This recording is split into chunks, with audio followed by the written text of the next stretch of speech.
At 27 years old, I have made so many mistakes along the way to get to where I am now with financial wisdom. Here are 5 key tips that you can use yourself that I wish I'd known when I was younger. The first and most important one is the value of negotiation. When I was younger, I was a people pleaser. I found the very idea of conflict to be terrifying.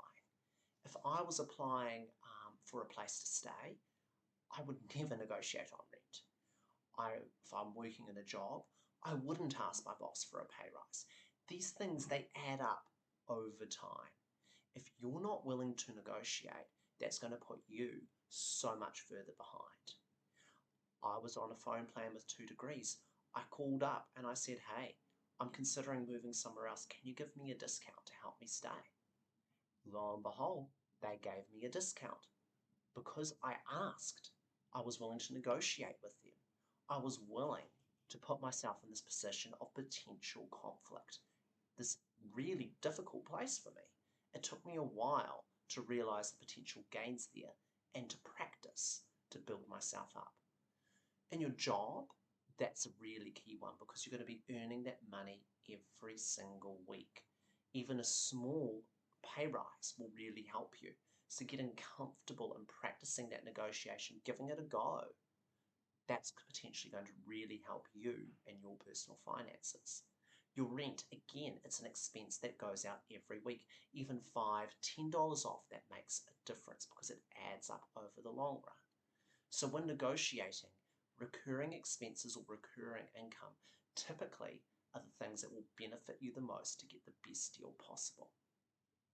Tip number 2 is food purchasing. So there are more options out there than just going to your local supermarket like Pack and Save or Countdown and buying food.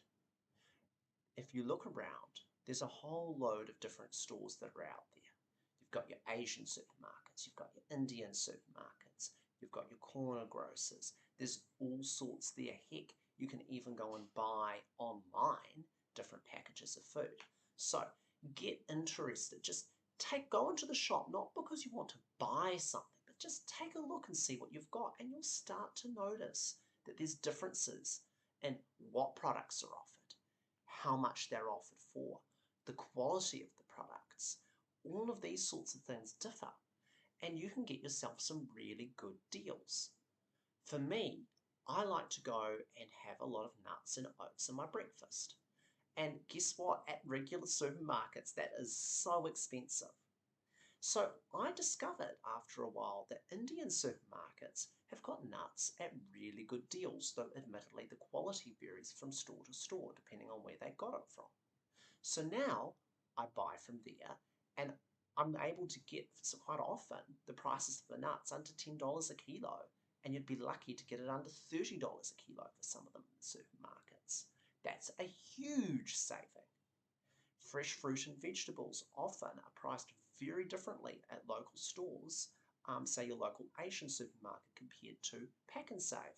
Sometimes it's more expensive in one, sometimes it's more expensive in the other. And you've got a much bigger variety typically in your Asian supermarkets. That's really helped me not just saving money, but also increasing the variety of fruit and vegetables and things that I eat. And I've been able to try a whole bunch of different meals. I've had a whole lot of fun with it. And heck, buying online. There are all sorts of, well, I live in Raglan at the moment, and I don't like necessarily driving out to Hamilton, paying the petrol costs every week, and there are plenty of fresh produce companies that produce boxes of fresh fruit and veggies, often at pretty good rates, and there's a local co-op that does it too.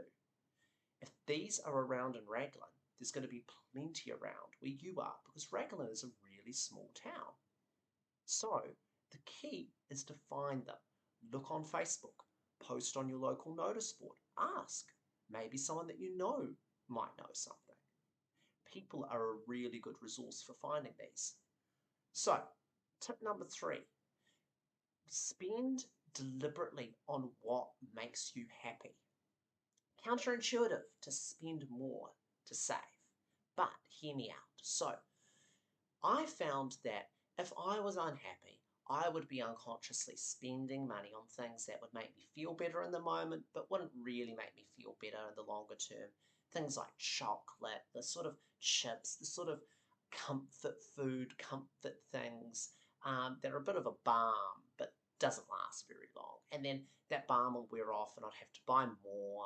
And it adds up quite quickly when I'm spending unconsciously. Now, if instead I do things like going, wow, sailing makes me really happy, so I want to sail, and I'm going to go and spend some money to go sailing this week. That makes me typically happier for much longer, so deliberately identifying what makes you happy and spending money on it is typically a much, much, much better strategy than if instead you were to just not spend on the things that make you happy because you want to save, and then you unconsciously spend a whole lot of money to deal with unhappiness in the moment.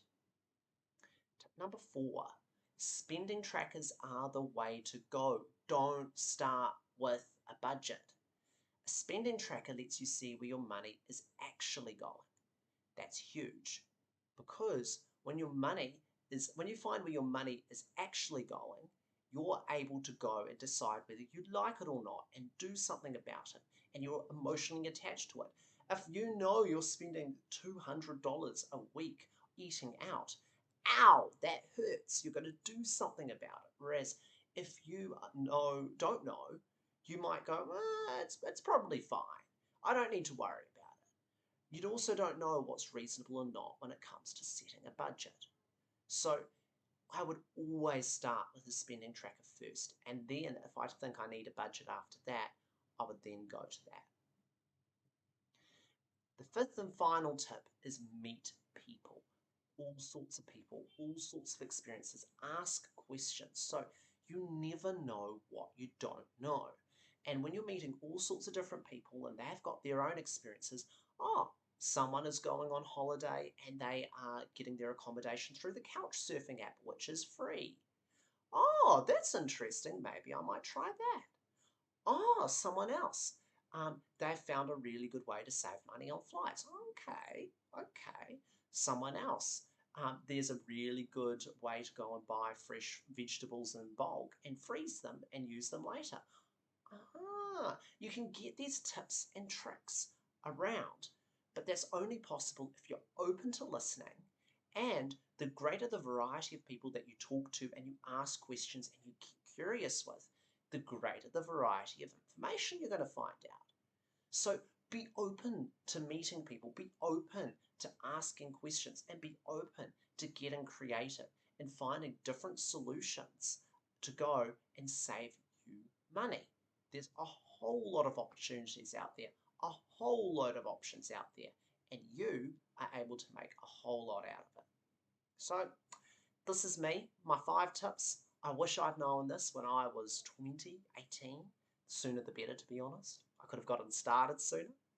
But these 5 tips, I think you can use and make a whole load of savings in your life and improve the quality of your life.